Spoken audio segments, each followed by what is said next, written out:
Vlog. ناظرین، آج کا ولاگ افسوسناک دردناک دہشت گردی کے واقعات کے حوالے سے ہے، اور پھر اسی طرح کچھ آپریشنز بھی ہوئے ہیں سیکیورٹی فورسز کی جانب سے، ان پر بھی بات کریں گے، اور آپ کے ساتھ اس کے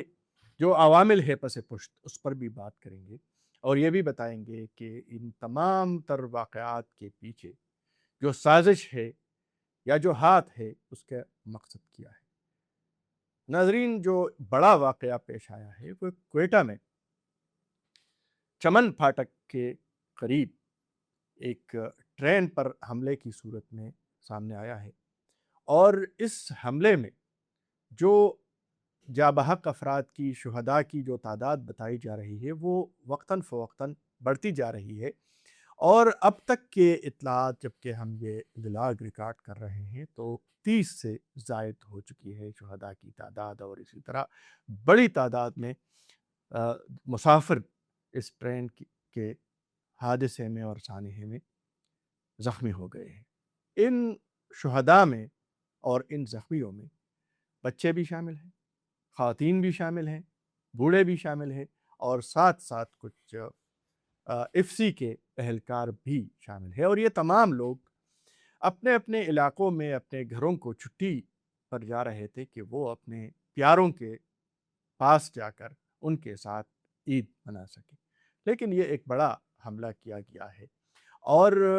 اس کے ساتھ ساتھ اس حملے کے نتیجے میں وہاں پر بڑی تعداد میں گاڑیوں کو نقصان پہنچا ہے، اور ساتھ میں قریب ایک گرلز اسکول کو بھی نقصان پہنچا ہے، اس کی عمارت کو بھی نقصان پہنچا ہے۔ یہ تو چھٹی کا دن تھا تو اس لیے اسکول کے اندر کوئی جانی نقصان نہیں ہوا۔ یہ ایک ایسا واقعہ ہے کہ یہ ایک تسلسل کے ساتھ جڑا ہوا ہے، اور وہ تسلسل ہے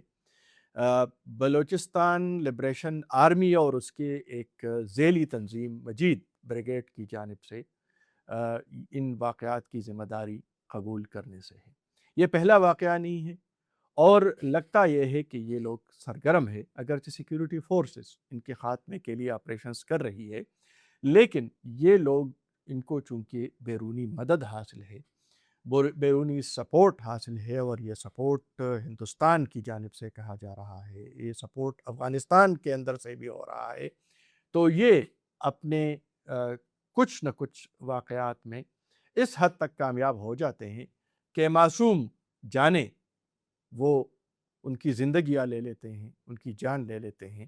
اور ان کی بددعائی بھی لیتے ہیں۔ تو جو چمن پھاٹک کا واقعہ ہے اس کی ذمہ داری مجید بریگیڈ نے قبول کر لی ہے، اور مجید بریگیڈ کا یہ پہلا حملہ نہیں ہے، وہ اس سے قبل بھی یہ لوگ حملے کرتے چلے آئے ہیں۔ 2010 سے یہ سلسلہ ان کے نام پر جاری ہے، اور جب 2010 میں ایک واقعے میں بلوچستان لبریشن آرمی بی لے کے ایک رکن کو مارا گیا جس کا نام مجید تھا، اور پھر اس کے بعد ان کے نام پر ان کے ساتھیوں نے یہ بریگیڈ تشکیل دے دیا، اور اس نے پاکستان کے مفادات پر، پاکستان کے ترقی کے منصوبوں پر، اور پاکستان کے دوستوں کے تنصیبات پر، اور پاکستان کے سرکاری تنصیبات پر حملے شروع کر دیے۔ ان لوگوں نے سینڈک پروجیکٹ میں مصروف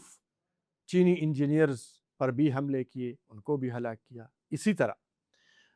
کراچی میں چین کے قونصل خانے پر بھی حملہ کیا، اور وہاں پر بھی ہمارے دوست ملک چین کے وہاں سے تعلق رکھنے والے اور ان کے شہریوں کو نشانہ بنایا، اور پاکستان اور چین کے جو تعلقات ہیں ان کو خراب کرنے کی کوشش کی۔ اسی طرح پاکستان اسٹاک ایکسچینج پر بھی انہوں نے حملہ کیا، وہ ذمہ داری بھی انہوں نے قبول کر لی۔ گوادر میں ایک ہوٹل پر قبضہ کیا گیا تھا جو سیکیورٹی فورسز نے ایک آپریشن کے بعد واگزار کرایا۔ اسی طرح اسی سال نوشکی اور پنجگور میں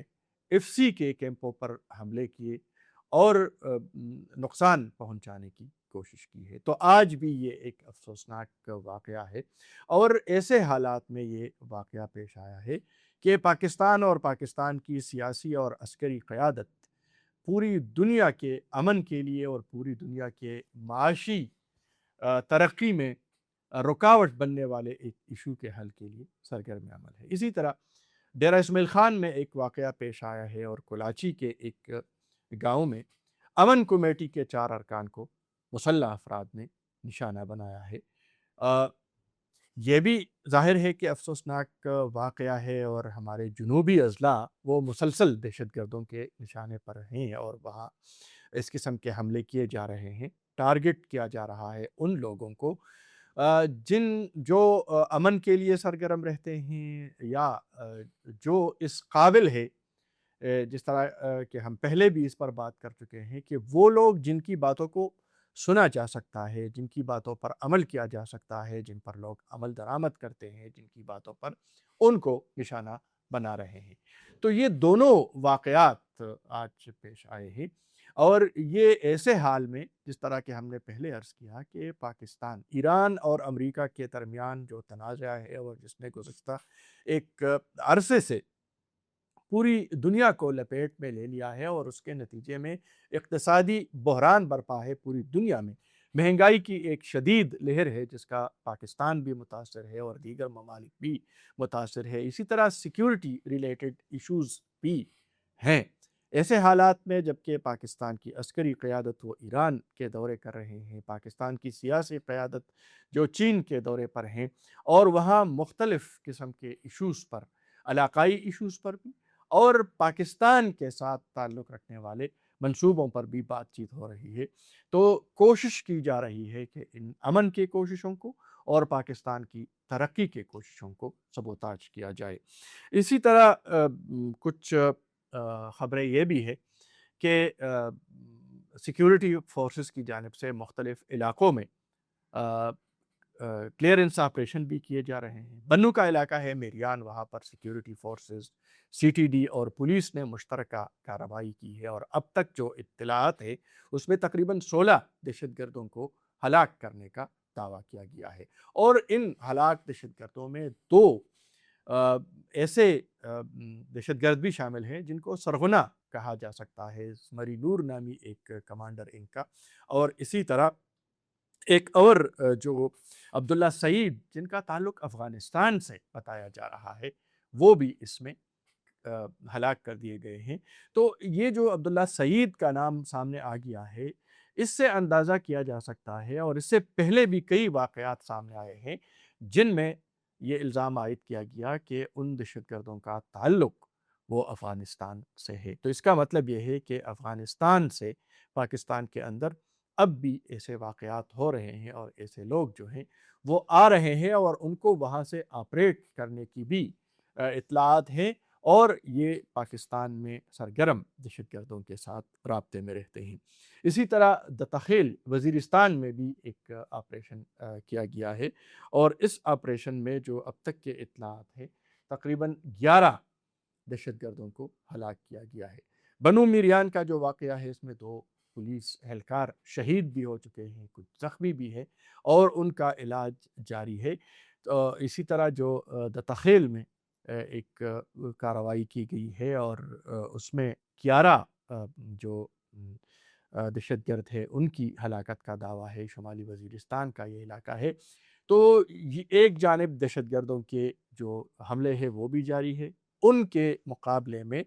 सिक्योरिटी फोर्सेस की कार्रवाइयाँ भी जारी है और दतखेल शुमाली वज़ीरिस्तान से इत्तलात ये भी है कि वहाँ पर इस वक्त भी क्लियरेंस ऑपरेशन जारी है और वहाँ पर इत्तलात भी है और मिरियान वहाँ पर भी जो ऑपरेशन किया गया उसके हवाले से भी इत्तलात थे और वो इत्तलात फिर दुरुस्त भी साबित हो गए। तो नाज़रीन, ये आज के वाक़यात हैं और यकीनन दर्दनाक वाक़यात भी है और पाकिस्तान की तरक्की में रुकावट डालने की कोशिशें भी हैं जिनमें हिंदुस्तान भी शामिल हैं और कुछ और लोग जिनको पाकिस्तान की तरक्की एक आंख नहीं भाती, वो लोग इन दहशतगर्दों के पीछे हैं, उनको सपोर्ट दे रहे हैं, उनको माली सपोर्ट भी दिया जा रहा है, उनको असलहा भी दिया जा रहा है और उनको तरबियत भी दी जा रही है। अब तक इतना ही काफ़ी है। इजाज़त दीजिए। अल्लाह।